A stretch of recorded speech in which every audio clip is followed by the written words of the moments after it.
Number one అంటారు. అసలైన number one Guru Kashi university. Hi viewers, welcome to I dream. బేసిక్గా మనం ఎంతో మంది ఇన్ఫ్లుయెన్సర్స్ని కానీ లేకపోతే యూట్యూబర్స్గా చాలా మందిని మనం చూస్తూ ఉంటాం. కొంతమంది మాత్రం మనందరి ఫేవరెట్ అయిపోతుంది, చాలా ఇన్స్పిరేషన్ అయిపోతుంది. ఎన్నో లొకేషన్స్ని తను చేసే వీడియోస్లో మనకి కనిపిస్తూ ఉంటాయి. అన్నిటికన్నా ముఖ్యంగా ఫ్యామిలీ లైఫ్ని లీడ్ చేస్తూ పిల్లల్ని చూసుకుంటూ అటు హస్బెండ్కి కావాల్సినటువంటి వర్క్స్ అన్నీ ఫినిష్ చేసుకుంటూ తను కూడా వీడియో వ్లాగ్స్ చేస్తున్నారు అంటే అది చాలా పెద్ద మల్టీ టాస్క్ అనే చెప్పాలి. బట్ అలాంటి తను వీడియోస్కి మాత్రం కొన్ని ల్యాక్స్ ఆఫ్ పీపుల్లో ఫాలోవర్స్ ఉన్నారు, ఫ్యాన్స్ ఉన్నారు. అది యూట్యూబ్లో అయినా ఇన్స్టాగ్రామ్లో అయినా. తన వీడియో కోసం ఎస్పెషల్లీ తను ఏ వ్లాగ్ చేస్తారా, ఈరోజు ఏం పోస్ట్ పెడతారా, ఈరోజు ఏ వీడియోని పబ్లిష్ చేస్తారా అనేది చాలా ఎక్కువగా ఫ్యాన్స్ వెయిట్ చేస్తూ ఉంటారు. అలా వెయిట్ చేసే ఫ్యాన్స్ అది చాలా బ్యూటీ థింగ్ అనిపిస్తూ ఉంటుంది. సో అలాంటి ఇన్స్పిరేషన్ ఉమెన్ ఈరోజు నాతో పాటు ఉన్నారు. సో మన అందరి ఫేవరెట్ అనమాట. అండ్ తన స్లాంగ్ అయితే చాలా చాలా నచ్చుతుంది అందరికీ. సో మరి ఎవరని అనుకుంటున్నారు కదా, అండ్ బ్యాంకాక్ పిల్ల మన శ్రావణి గారు నాతో పాటు ఉన్నారు. సో తనతో మాట్లాడి చాలా విషయాలు తెలుసుకుందాం. Hi ma'am, welcome to India. Thank you. Welcome to I dream. Thank you. ఎలా ఉన్నారు? బాగున్నానండి. బాగున్నారు, సూపర్. అందరిలో ఫేవరెట్ థింగ్ ఏంటి అంటే మీరు ఈరోజు ఇలా వచ్చేసాం, ఫేస్కి ఏదో పెయింట్ వేసింది, అది చూస్తే పకోడీ అయిపోయింది. అసలు నన్ను నేనే ట్రోల్ చేసుకుంటా. ఎంత న్యాచురల్గా చెప్తారు, అసలు చాలా చాలా బాగుంటాయి మీ వీడియోస్ అన్నిటికీ కూడా. సో ఐఎమ్ ద అంటే అంతమంది ఫ్యాన్స్లో నేను కూడా ఒక ఫ్యాన్ అనమాట. అవునా? Thank you. సో అంత ఫాలో అవుతూ ఉంటాను మీ ప్రతి వీడియో, మీ ప్రతి వ్లాగ్ కూడా. సో అన్నిటికన్నా ముఖ్యంగా ఫస్ట్ ముందు తెలుసుకునేది ఫ్యామిలీ బ్యాక్గ్రౌండ్ ఏంటి? డాడీ వాళ్ళు మాది యాక్చువల్లీ విజయనగరం, పుట్టి పెరిగింది అంతా విజయనగరమే. మా హస్బెండ్ వాళ్ళు పెరుమాలి, బట్ వాళ్ళు స్టడీస్ కోసం అని చెప్పి విజయనగరం వచ్చేసారు. ఓకే. ఇంకా మోస్ట్లీ ఏంటంటే ఇద్దరం ఒక ఏరియాలోనే ఉండేవాళ్ళం అనమాట. మా అత్తయ్య వాళ్ళు మమ్మీ వాళ్ళు ఒక ఏరియాలోనే ఉండేవాళ్ళు. సో అలా చూసి పిల్లల్ని అబ్జర్వ్ చేసి వాళ్ళు నన్ను అండ్ మా పేరెంట్స్ అతన్ని అబ్జర్వ్ చేసి ఇలా పెళ్లి చేస్తే బాగుంటుందని చెప్పి అలా వర్మ గారిని ఇచ్చి పెళ్లి చేశారు. అంటే యాక్చువల్గా పేరెంట్స్ అనుకున్నారా, పేరెంట్స్ కన్నా ముందు సారు మీరు అనుకున్నారా? అలా లేదు, అస్సలు తెలీదు, అసలు తెలీదు. ఎప్పుడు చూడలేదు. Okay okay. ఒకటే ఏరియా అయినా కానీ అసలు ఎప్పుడు చూడలేదు. ఓకే. మహా అయితే ఒక 3-4 lanes డిఫరెన్స్ ఉంటుంది అంతే. అంతే. సో మొత్తానికైతే అరేంజ్ మ్యారేజే? అరేంజ్డ్. No love marriage? కాదు, కానీ చాలా మంది మీది లవ్ మ్యారేజ్ అని స్టార్టింగ్ లో చాలా మంది అడిగేవారు. ఈవెన్ రిలేటివ్స్ లో కూడా అంత ఒక్కటే ప్లేస్ లో ఉండి అరేంజ్డ్ అని చాలా మంది డౌట్ వచ్చింది అనమాట. బట్ అలా కుదిరింది అంతే. సో కంప్లీట్గా ఎడ్యుకేషన్ కూడా విజయనగరంలోనే. ఏం చదివారు? బీటెక్ చదువుకున్నారు, super. And Varma sir direct starting బ్యాంకాక్లో జాబా లేకపోతే? లేదు, ఫస్ట్ మైసూర్లో వర్క్ చేశారు. Okay okay. ఇన్ఫోసిస్లో. ఓకే. అండ్ తర్వాత కేరళ వచ్చారు, త్రివేంద్రంలో ఉండేవారు.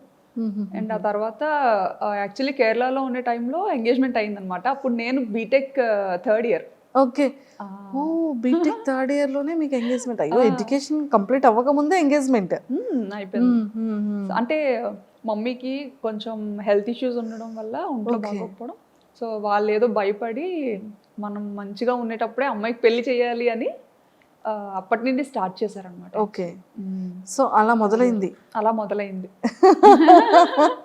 సో మీ మ్యారేజ్ టైంకి సార్ ఎంగేజ్మెంట్ టైంకి కేరళలో ఉండేవారు, అండ్ పెళ్ళి అయిన తర్వాత హైదరాబాద్కి shift అయ్యారనమాట. Okay.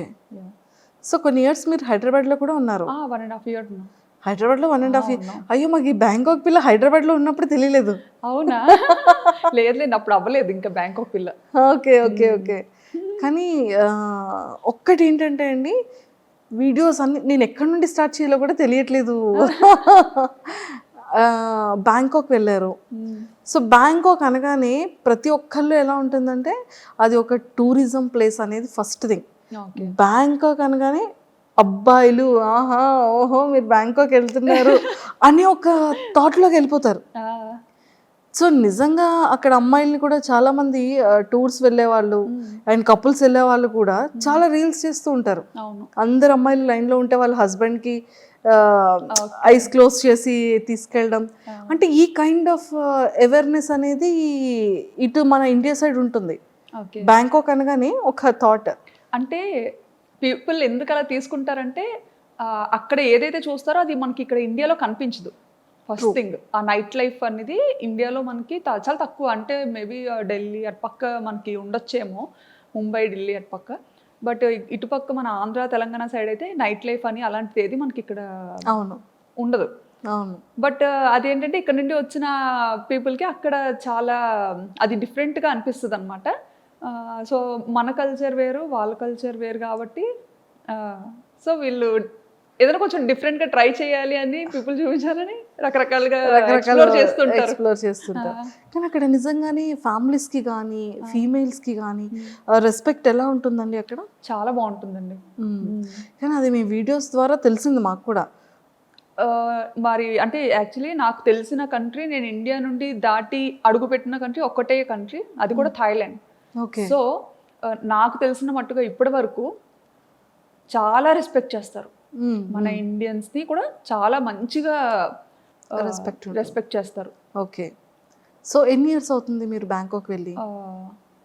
Almost 9 to 10 years అయిపోతుంది. Oh my God, 9 to 10 years అయిపోతుంది. అసలు తెలియలేదు. 2016లో 2016 పాప పుట్టిన ఇయర్లోనే. Okay okay okay. పాప బేబీ అప్పుడు తీసుకెళ్లారు. సో మీరు ఈ వ్లాగ్స్ అనేది ఎలా వచ్చింది థాట్? నాకు ఎడిటింగ్ అంటే చాలా ఇష్టం. ఓ, ఎడిటింగ్ చాలా ఇష్టం అనమాట. పిచ్చి పిచ్చిగా చేసేదాన్ని. బీటెక్ అయిపోయి అదే పెళ్ళైన వెంటనే ఒక ఫోన్ వచ్చింది చేతికి. అప్పటి వరకు మన చేతిలో ఫోన్ కూడా ఉండేది కాదు. ఇప్పుడు జనరేషన్తో మారిపోయింది అనుకోండి, అదే షాక్ అవుతుంటాం అనమాట. సో చేతికి ఫోన్ రాగానే అదే అలా ఏదో ఒకటి చేయడం. సో బేసిక్గా నాకు ఎలా అంటే నన్ను నేను స్క్రీన్స్లో చూసుకోవడం ఇష్టం. ఓకే. నన్ను నేను సో ఏదైనా మ్యూజిక్కి మన వీడియో క్లిప్ పెట్టి రకరకాలుగా ఎడిటింగ్ అనేది చేసేదాన్ని అనమాట అప్పట్లో. పెళ్లి తర్వాతే. మేము ఇక్కడ హైదరాబాద్కి వచ్చిన తర్వాత రామోజీ ఫిల్మ్ సిటీ అని ఇంకా చాలా ప్లేసెస్కి తీసుకెళ్లేవారు తిను. సో అప్పటికే మనకి ఫోన్ అనేది కొత్తగా అలవాటు. సో అందులో కెమెరా ఉంది అంటే అది ఇంకా కొత్త విషయం కదా. సో విపరీతంగా ఫొటోస్ వీడియోస్ ఫుల్గా అనమాట నిండిపోయేలా తీసేసుకునే వాళ్ళం. తీసేసుకొని అవి ఎక్కడ అప్లోడ్ చేయాలో తెలియక అదే ఎన్ని హార్డ్ డిస్క్లను పెడతాం. సో అలాగా హార్డ్ డిస్క్లో పెట్టినవి మళ్ళీ అంత ఈజీ కాదు. ఎప్పుడైనా చూసుకోవాలి అనుకుంటే మళ్ళీ తీసి చూసుకోవడం కూడా డిఫికల్ట్. సో మేము అప్పుడు ఒక థాట్ వచ్చింది అనమాట. అది మా హస్బెండ్ ఇలా ఎందుకు యూట్యూబ్లో ఒక అకౌంట్ ఉంటుంది, దానికి నువ్వు పెట్టేయాల్సినవన్నీ పెట్టేసి ప్రైవేట్లో ఉంచేసుకుంటే సరిపోతుంది, ఎవరికి కనపడదు కూడా, మనకి మెమరీ కూడా మంచిగా సేవ్ అవుతుంది, నచ్చినప్పుడు డిలీట్ చేసుకోవచ్చు అని చెప్పి ఫస్ట్ థాట్ అది. ఓకే. ఆ పర్పస్ మీదే మేము యూట్యూబ్ ఛానల్ క్రియేట్ చేయడం జరిగింది 9 years back. 9 years back start చేశారు. కానీ మీకు పాపులారిటీ అనేది ఎప్పటి నుండి స్టార్ట్ అయింది? నాకు 2022 అండి. 2022లో. సో సడన్ గా అది బ్యాంకాక్ పిల్ల ఛానల్ తో స్టార్ట్ అయింది. ఐ థింక్ ఫస్ట్ దీపావళి వీడియోనా? దీపావళి కాదు, అమ్మవారిది. ఫస్ట్ నేను అమ్మవారి వీడియో యా, ఏదో సమ్ డివోషనల్ వీడియోని ఫస్ట్ వీడియో. నాకు యాక్చువల్లీ అమ్మవారు అంటే చాలా ఇష్టం అనమాట, సెంటిమెంట్ కూడా. సో అంటే ఇది వరకు పెట్టిన ఛానల్స్ అన్ని జస్ట్ నార్మల్ ఏదో మన ఈ మెమరీ ఇష్యూస్ కోసం పెట్టింది అనమాట. బట్ ఈ బ్యాంకాక్ పిల్ల అనేది రీసెంట్గా స్టార్ట్ చేశాను కదా 2022లో. సో అదేంటంటే కొంచెం మంచిగా ఎడిటింగ్ చెయ్యాలి, కొంచెం నలుగురు చూడాలి అంటే చూడాలి, వీడియోస్ని పబ్లిక్ చెయ్యాలి అన్న కాన్సెప్ట్తో చేశానమాట. సో అలా స్టార్ట్ చేసినప్పుడు ఖచ్చితంగా దేవుడితో స్టార్ట్ చేద్దాము డెవోషనల్గా అని చెప్పి అమ్మవారిని చూపించాను అనమాట. అక్కడ దసరా ఉత్సవాలు చాలా బాగా జరుగుతాయి. దసరా ట్రూ. అదే మీది ఫస్ట్ వీడియో నేను చూసాను. అంటే స్టార్టింగ్ మీది సెకండ్ థర్డ్ వీడియో నుంచి మీరు ట్రెండింగ్ స్టార్ట్ అయింది మీది. అవును. విత్ ఇన్ ఫ్యూ వీడియోస్లోనే మీరు జనాలకి వచ్చేసారు. అసలు దీన్ని ప్రీవియస్ ఏంటేంటి వీడియోస్ చేశారు అని చూస్తే ఫస్ట్ది ఐ థింక్ దీపావళి అనుకున్నా. అసలు మీకు బ్యాంకాక్ పిల్లగానే నేను తెలుసు, కానీ అంతకు ముందు నేను స్టైలిష్ తింగర్ బుచ్చి. ఓ స్టైలిష్ టింగర్ బుచ్చి మీరేనా? నేనే. ఓ ఓకే, అది కూడా follow. Oh true true true, correct. So అది కరెక్ట్గా ఈ బ్యాంకాక్ పిల్ల కన్నా ముందు స్టార్ట్ చేశాను అనమాట, స్టైలిష్ తింగర్ బుచ్చి అని.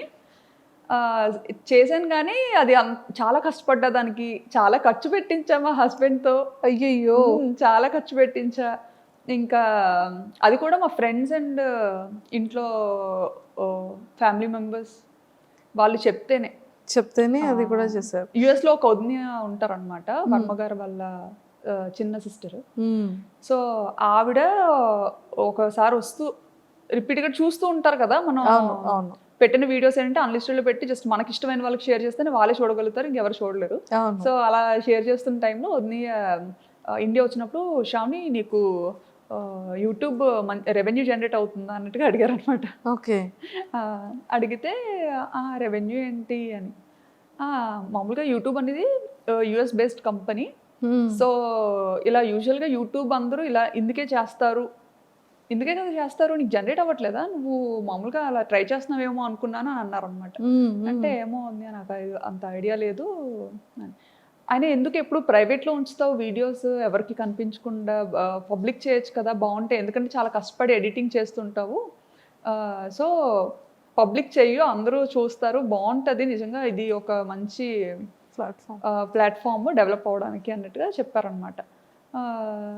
అప్పుడు అంత పట్టించుకోలేదు ఆవిడ చెప్పేటప్పుడు, కానీ తర్వాత ఆలోచించాను అనమాట, వదిన ఇలా ఎందుకు చెప్పారు, పోనీ చూద్దాము అన్నట్టుగా. ఈయన కూడా అది సీరియస్గా తీసుకున్నారు అనమాట. ఓహో యూట్యూబ్లో ఎంత ఉంటుందా, ఓహో ఇలా పబ్లిక్ చేయొచ్చా, భయం ఉండదా అని. అప్పుడు అంటే చాలా రెస్ట్రిక్టెడ్గా ఉంటాం కదా, అత్తగారు మామగారు ఏమనుకుంటారు, మమ్మీ డాడీ ఏమనుకుంటారు. సో అలాంటి ఫ్యామిలీ నుంచి వచ్చాను కాబట్టి ఇంటెన్షనల్ కూడా ఉంటుంది. సో వచ్చిన ఆవిడ చెప్పినా సరే అప్పుడు వెంటనే అంత సీరియస్గా తీసుకోలేదు. అవునా ఉంది అని అన్నాను, కానీ మళ్ళీ ప్రైవేట్లోనే పెట్టేదాన్ని. ప్రైవేట్లో చాలా కష్టపడి ఎడిట్ చేసిన సరే ప్రైవేట్లోనే పెట్టుకొని నాకు నేనే చూసుకొని ఈజీగా, అంటే మనము వేరే కంట్రీలో ఉన్నప్పుడు స్టేటస్ ఎక్కువసేపు పెట్టలేము, అప్పుడు స్టేటస్ ఆప్షన్ ఉందో లేదో కూడా తెలియదు. వీడియోని డైరెక్ట్గా చాట్లో షేర్ చేయాలన్నా పెద్ద వీడియోస్ ఉండేవి, షేర్ చేయడం కష్టమయ్యేది అనమాట. సో ఇది బాగా ఈజీ అనిపించేది మమ్మీ డాడీకి, అంటే మేము ఉన్న ప్రతి మూమెంట్ని మంచిగా క్యాప్చర్ చేసి మన పేరెంట్స్కి మెయిన్ ఏంటంటే అసలు మా మమ్మీ డాడీ బయటకు అసలు ఈయన వెళ్తారు అంటే నన్ను ఇచ్చి పెళ్లి చేయకపోనేమో. ఫస్ట్ నుంచి అనుకునేవారు అమ్మాయి ఎప్పుడు మనకి దగ్గరలోనే ఉండాలి, బయటికి అసలు ఎప్పుడు పంపొద్దు అని. ఓ మై గాడ్, అలాంటిది పాపం అది ఎలా ఫీల్ అయ్యారు అంటే లైక్ ఇంత లాంగ్ రావడం. సో అది మమ్మీ వాళ్ళకి తెలిసిన తర్వాత మమ్మీ డాడీ రియాక్షన్ ఏంటి అసలు? ఎక్స్పెక్ట్ చేసి ఫస్ట్ కెనడా వెళ్ళాల్సింది తను అనుకున్నారు కెనడా వెళ్దామని చెప్పి. కెనడా అదే టైంలో తైవాన్ నుండి వచ్చింది ఆపర్చునిటీ దానికి, అండ్ సింగపూర్, తర్వాత థాయిలాండ్. ఓకే. సో ఇవన్నీ ఇంకా పెద్దోళ్ళకి చెప్పినప్పుడు వీళ్ళు అన్నారనమాట, అంత దూరం ఎందుకు, దగ్గరగా ఉండేది చూసుకోండి అనేసి, దగ్గరగా ఉన్న అలా అయితేనే పంపించగలుగుతాము, లేకపోతే కష్టం అని చెప్పి. సో ఇంకా అవన్నీ ఆపుకొని ఇంకా అన్నీ చూసుకున్నారు, ఏ ప్లేసెస్ బాగుంటాయి, ఎక్కడ లైఫ్ స్టైల్ బాగుంటుంది అనేది కొంచెం ఆయన అంతా చూసుకున్నారు అనమాట. నాకైతే అసలు ఏం లేదులేండి, బ్యాంకాక్ అంటే బ్యాంకాక్ ఏదో మూవీలో చూసాను అదేనా మీరు కూడా అంతే, ఏదో మూవీలో చూసాను బ్యాంకాక్ అంటే ఓకే మంచిదేనా వెళ్ళొచ్చా అని. వెళ్ళొచ్చా అంటే ఇంకా ఈయన అదేం కాదులే వెళ్ళి చూద్దాం, బాగుంటే ఉండొచ్చు, లేదంటే రిటర్న్ అయిపోవచ్చు అని చెప్పి. సో ఆ థాట్ మీద థాయిలాండ్కి fix అయ్యామన్నమాట. And for more videos, please subscribe to iDream. Please subscribe to iDream. Please subscribe iDream. And please subscribe to iDream. For more videos, subscribe to iDream. please like, share and subscribe to the channel. Congratulations, iDream. Subscribe to iDream. Subscribe to iDream. So subscribe to iDream Media. iDream ki iDream team andarki huge congratulations. Please subscribe iDream Media. Please subscribe to iDream. Subscribe iDream. Please subscribe to iDream. iDream అంటే నా కళల channel subscribe చేసుకున్న నోరు తిరుగుతలేదు, మీరైతే గంట గుర్తు కొట్టండి. For more such videos, please subscribe to iDream. Subscribe to iDream. Please subscribe to iDream. Please subscribe iDream Media. Please do subscribe to iDream. Please subscribe to iDream Media. For best entertainment and information, please subscribe iDream. And don't forget to subscribe to iDream.